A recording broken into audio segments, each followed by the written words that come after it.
Well, we saw some of our prisoners, what happened to them when we came upon them. They were mutilated, absolutely mutilated. They were bayoneted, and they were interrogated and hurt severely. And that, you get a sense of revenge, and that's the way it was. And we all felt that way. I didn't hear one word saying, "Oh, let them be," because the way they treated our people. And when that bomb was dropped, there was no ill feelings. It was, thank goodness, this could make the day end sooner for all of us.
Welcome to Triumphant Spirit, America's World War II Generation Speaks.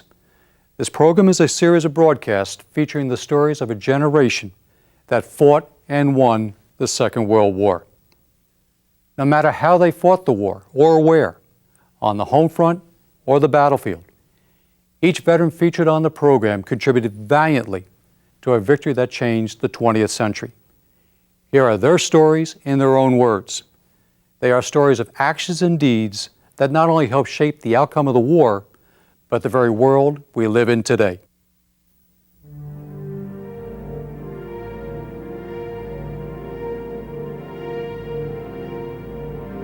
On December 7th, I was aboard the U.S.S. Curtis, which is a huge seaplane tender, one of the biggest seaplane tenders in the fleet at that time. The sister ship was the U.S.S. Albemarle. We were in the Pacific. We had just come back from Wake Island and Midway Island, where we had taken Marines and their aircraft at that time. We arrived back in Pearl on December 5th, and our ship was open for inspection, which means it's being inspected by the higher command. On December 7th, I was in the mess hall about 7:30, having breakfast with my shipmates, and we had a huge port to our starboard side, which we could look out and get fresh air. And at that time, we heard a huge explosion. We saw the U.S.S. Utah, which was a target battleship, turn over. We couldn't believe our eyes. At that moment, the general quarters sounded, which meant all hands to battle stations. This is not a drill. We scampered out of the mess hall, went to our battle station. I scampered over many bunks to get to the top deck. When I got to my battle station, which was the aft part of the ship, I had to go down into the chief's quarters, which are on the stern of the ship, to turn the water on for the machine guns. At that time, I alerted the men in the bunk room to get out because we were under attack. And they scoffed at me, saying there's no such thing. I said, you better get out. We're under attack. What we're being attacked by, or I do not know. At that time, I went to my battle station, turned the guns, which was no enemy at the time I could see. And then, of course, I could see other ships being hit in the area around us. You had mentioned you had a battle station on board the Curtis. What was your battle station? My battle station was the aft machine guns, 50 caliber machine guns. All right. Once arriving at your battle station and witnessing what was unfolding, what were your reactions? What were your thoughts? I couldn't believe my eyes. We couldn't even identify the aircraft. All we saw was a flaming red ball on the wings. But our identification practices in those days was nil. They were more concerned about Germany in the European theater. Consequently, we were at odds. We thought it was only a drill somewhere, maybe by the Air Force, but we saw the damage being inflicted. We knew we were under attack. At that time, some of that's the Japanese aircraft coming in at us. Did the Curtis sustain any damage during the course of the attack? We were not hit until the second attack. Our ship was struck by a 500-pound bomb that had come down through our deck, on the upper deck, and blew out all the hangar decks and all the planes on the bomb came down through here, blew out the entire hangar deck and all the planes on the deck. And sustained quite a bit of damage. We lost a lot of men, a lot of wounded. And then on the second attack, we were hit by it wasn't called a kamikaze in those days, it was a suicide plane. Of the 29 airplanes that were shot down out of 383 planes, the Curtis got one of them taken, who did considerable damage to the ship. Fortunately, there's a good picture of the plane coming into our ship, and what damage it did do is unbelievable. After the damage our ship was in the throes of having an abandoned ship. We were taking on so much water that it was felt that the ship may have to be abandoned. And we went through the procedure of abandoning ship, and then our ship fitters and various other personnel got the ship righted, and we managed to save the ship. The ship later on went back to the United States for repairs. I was put ashore, and I was assigned to a patrol squadron. And I flew out of Ford Island for the next several months until my ship came back. Ralph, right after the attack, was the Curtis assigned any duties of rescuing those within the area, repairing any of the vessels that had been sunk? No, we were in no condition to do any good at all. We were in the throes of, like I said, abandoning ship. We were in a bad way ourselves, and our ship took tremendous damage. And as it's listed among the ships that were severely damaged in the chronicles of the war, along with the various battleships, the cruisers that were damaged. After the attack itself, you as a Navyman aboard the Curtis, did you realize the extent of the damage that had been caused, and did you realize who the enemy was at the time? We couldn't believe the damage that was sustained by the fleet, and not realizing what was going on the rest of the island. Schofield Barracks, Hickam Field, Canioe Bay, and we only saw what we had around us. We saw people, of course, and the boats coming to our aid. We had some men had to go over the side because when the bomb struck, it struck near the gun stations, and men had to abandon the ship on their own. They weren't ordered to do it, but they had to save their own lives. They jumped overboard. And then we had boats came alongside to help them get back aboard ship, take them to various medical facilities. And what I saw, I had really a ringside seat from where I was in the after crane. And that crane, by the way, saved my life. And from there, I had seen the planes come over in the second wave, and then I really saw what was happening. The ship, this crane back aft here, was our salvation. There was only 2 men besides myself back there. We normally had a crew of about 17 to 20 men at the gun stations. But that particular Sunday morning, the people were ashore. Some were married, had families ashore. So we had more or less a skeleton crew. In the Navy parlance, we have a duty section. We have 4 sections in the Navy. And our particular day was we had a section aboard that had to stay aboard and do what we had to do. But some of the sections were ashore, and perhaps they were very fortunate. Maybe we would have had higher casualties than we did. Ralph, was the fleet alert in any way to any possible attack? From my viewpoint, none whatsoever. because many of the ships in the fleet were being inspected. As I had mentioned before, we have a fleet inspection, which means they have officers from the high command who have inspection parties come aboard ship to see that everything is ship-shape, so to speak. Make sure the ammunition is properly stowed, fuel is properly stowed, and men are properly trained. The biggest thing I've seen that we didn't have what we were supposed to have had, recognition drills to tell us about the Japanese fleet. On board the Curtis, after it was attacked, what were the tasks assigned to you and the rest of your shipmates to get that ship back into ship-shape order? Well, because I was an aviation rate, and they had no longer use for me because most of our aircraft was damaged. As you saw in the photo, we were put ashore. All the aviation personnel was assigned to patrol squadrons because there too they had sustained much damage. Practically the entire seaplane fleet was wiped out by the attack. And consequently, we were sent over more like to salvage what we could salvage, get the hangars back into workable conditions, to service the aircraft. The fleet had to be serviced by new planes coming in from the mainland. So we had quite a job in the next several months. And we were without patrol aircraft during that entire time. After that was over with, Ralph, what was your experience then? Well, it was a new experience in my young life. We were so fortunate compared to others, and now we were starting to prepare for the future because our fleet was devastated at that time.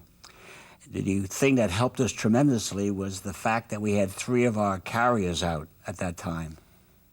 The Enterprise, the Hornet, and the Yorktown were all at sea. And thank God they were, because I don't know what would have happened if we would have lost them too. We were in the throes of having an ill-prepared fleet. And about 1942, we started to make the attack, which had to come about on Guadalcanal. And I was assigned to that. I was in a patrol squadron at that time. Ralph, could you describe that assignment? My assignment was a flight engineer. I was assigned as a flight engineer. I was trained in that my early days in the Navy. And I was assigned as a flight engineer in a patrol plane. We would fly supplies in, mostly at night, into Guadalcanal, bringing needed supplies, medical supplies. We didn't carry too much ammunition because it's heavy, but we carried the things that was most needed. Very important personnel we carried in. We patrolled the air at night to make sure that the Japanese aircraft, the observation planes, couldn't do their job. We kept a complete surveillance at the entire time. We flew the average of 12 hours every other day. We took off at 5 o'clock in the morning, and we arrived 5 o'clock in the afternoon. After a 12-hour flight sector, we did sectors around the clock. And each plane had a sector to fly, 500 miles out, 500 miles back in. We encountered the Japanese fleet at times, and we readied our positions. Our fleet would answer it. They would send whatever they had. I didn't know what the situation was, of course, how many destroyers or cruisers. We had no battle wagons any longer. And those are the things that had to be done. And this went around quite a time. The Japanese came back to try to take Guadalcanal back, and we thwarted them again. We stood them off. Then we finally secured the islands several months later. And they tried to make landings again, the Japanese, and we stopped them again. Then we went on ahead with the next battle. During the course of the Guadalcanal campaign, what was your opinion of the Japanese military? What was your opinion of the Japanese? Well, we were quite surprised what they had done. We didn't realize what a powerful force they had. And I only saw it from my viewpoint. I wasn't an officer. I wasn't the privilege of standing in on what had to be done. But I know what we had to do. But the Japanese fleet was very powerful. They had taken over most of Asia. They had moved into China, and they had done quite a job into Indochina, and we were quite concerned, We had lost many ships, We had lost several of our cruisers and destroyers, and it was quite a blow to the United States fleet. During the conduct of the campaign for Guam, what were your responsibilities? What were your duties? I was aircraft maintenance chief. My duty was to make sure that the fleet aircraft was up to par, could maintain its duty status in the air. We serviced many aircraft, not only Navy, we did Air Force as well as the Marine Corps. Did you service them from ship, or did you service them from land? We serviced them all from the land, all from the land. I left my ship in '43. I never went aboard a ship again, except for the ship taking me out to Guam. But otherwise, I never went aboard a ship for the next 17 years. And I was in aviation the entire time. Could you describe what the conditions were on the island of Guam at this time? Well, Guam, in the early days, we had nothing but rain, horrendous rains, horrendous temperatures, dengue fever, malaria. We lived out of tents. We ate out of mess kits, which is the Army knows well what I'm talking about. And that's how we lived for about 5 to 6 months before we got settled with Quonset huts and tents. But we lived just like the Marines or the Army did. The campaign was going on in the Philippines, and we suffered just like they did with the conditions. And we tried to make do, and we did very well as people, military people had done in the past. I have no complaints. The food wasn't as great as it was aboard ship, but it was great. On the island of Guam, what was the principal military activity during this time? Well, that time we were supplying, we had the B-29s, the B-17s flying off of Guam, as was Saipan, the sister island out of the Mariana Islands. We had these islands were the forefront of the war going on. Everything was happening out of Guam. As you know, the Nola Gray, the aircraft that dropped the atomic bomb flew out of Guam. And of course, we weren't privy to see this happening because it was so well guarded, but we knew it was happening because it was right on our field. And these things we knew was happening all around us. We came to that island back in '44. It was covered by coconut trees and plantations of palm trees. When we left it in 1945, there was scarcely a tree on the island. And we were preparing that time for the invasion of Japan. The invasion was in the throes of being planned from those islands for the invasion. There's no doubt about it. We saw the huge piles of jeeps coming in, and the machine shops being brought in, the troops being deployed, being trained. We all knew what was going to happen. It was the talk at that time that the invasion was imminent. And at that particular time, of course, as we know, back, I think it was November of '45, the bomb was dropped, and that was the end of that. Thank the good Lord. Well, we'll advance up a couple months. It was August of 1945. In fact, where were you when the bomb was dropped? I was still doing my duty station back on Guam. On Guam. On Guam. And doing my job, making sure my guys performed what they're supposed to do. We worked around the clock. We had 3 8-hour shifts, and we never stopped working on aircraft. We handled everything. We handled the Air Force aircraft, as like I said before. We weren't partial to just the Navy. We did everything. We took care of the Army DC-3s and probably the old twin-engine aircraft, and we handled everything. There wasn't nothing that we couldn't do. Ralph, when you heard about the atom bomb being dropped, how did you feel about that? We felt elated. We wanted them to be hurt. We really did. The feelings were that we wanted them to be hurt because what they did. And we felt what the war coming about was truly a sneak attack. There was no warning about it at Pearl.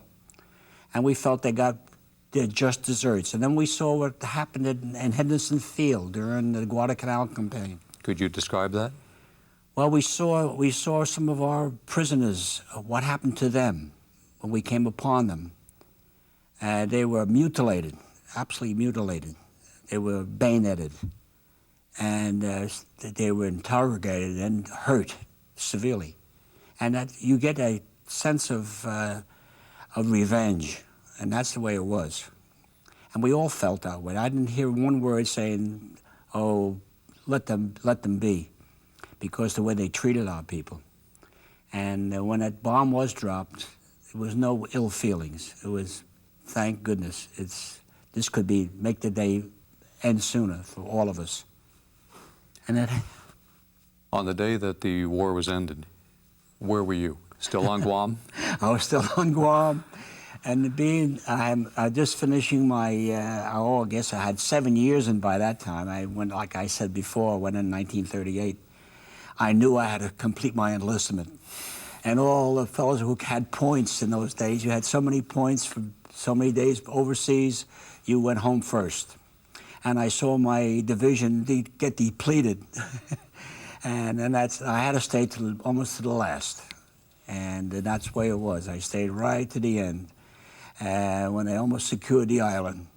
My job at that time was getting rid of surplus aircraft and munitions and vehicles. We had to dispose of them. We couldn't bring anything home.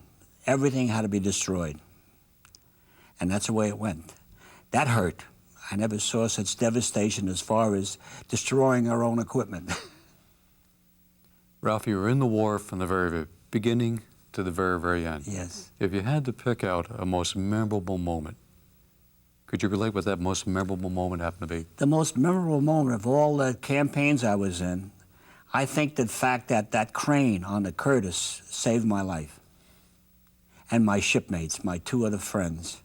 That was the big thing that perhaps saved us more than anything else. And I think of the days of being hungry, being wet, being shelled, was nothing compared to that fact that crane saved my life. Now, when you say the crane saved your life, how did it save your life? Well, the crane was at about a good 12 to 14 feet in diameter. And as I said before, that crane could lift out the biggest aircraft in the fleet or in civilian life at that time. And being that behind it, when the hangar doors, everything blew from the hangars. The things that we had a flagpole back there, about 5 inches in diameter. When I saw what happened to the debris that wrapped around that pole and bent that pole, and realized where we would have been without that crane, I wouldn't be here today. And I think a bomb could have dropped. I don't think that nothing could have saved us like that crane did. Now, that is your most memorable moment. Ralph, what was the worst moment you experienced? I was flying a PBY when we lost an engine. We were out cruising out over around the Saipan and that area. We just come back in from our sortie when we lost the engine, and we had to take everything out of the aircraft possibly to make the plane as light as possible. We had to ditch everything. Personal belongings, radar, you name it, we had to throw overboard. And I had to just sweat it out that we were going to get back with that one engine. In those days, we only had reciprocating engines. We didn't have the jet assists that came on later. So that was my big worry at that time, getting back safely. Because knowing going into the water, we never knew what could happen. That was one of my anxious moments. And thinking back on your many years of experience, also bringing forth many years of memories, do you have anything to say to today's generation? I think that today's generation should realize what has been said. We were the greatest generation, our generation, because we had come through so much. Most of us, good 25% of our nation, had suffered through a terrible depression. Most of the men who served in the armed forces were children of that depression. I speak for myself too, because I went in the Navy for one reason, to get an education, to get some training, to get a chance of a job, and those things. I think all those periods helped in many ways. As of today's generation, they have so much today compared to what we had. And as Tom Brokaw said, it was the greatest generation because what we had gone through. And to suffer the way they did from the time of Pearl Harbor up to the end of World War II, what happened in Europe, the Nazis, the Italian, the fascist army, and the Japanese, and what our boys went through. I didn't see half of what some of our boys went through. I wasn't a ground pounder, the Army boys and the Marines. They went through the word hell compared to a shipboard sailor. And I know what they went through. So I understand. And I think the younger generation should realize it. Because we went through the Korean War was terrible, and the Vietnam was worse. And when you think of 12 years of the Vietnam War, words can't describe that either. And I understand that, and that the young people today, this generation, should realize what their forefathers went through. Do you think they would ever rise to the occasion of the defense of this nation, if indeed we ever did encounter an enemy such as Nazi Germany? Yes, I think Japan? our people would rise to the call. Even though we have some divisions in our nation, I think they would come about. I think we have, the young people today are just as strong as we were back in our day. They would come to the fore. You always had the dissenters, there's no doubt about it, as they were in the Korean War and the Vietnam War especially. But we think they would rally around the cause if there's something really was as devastating it was as World War II was. I really believe that.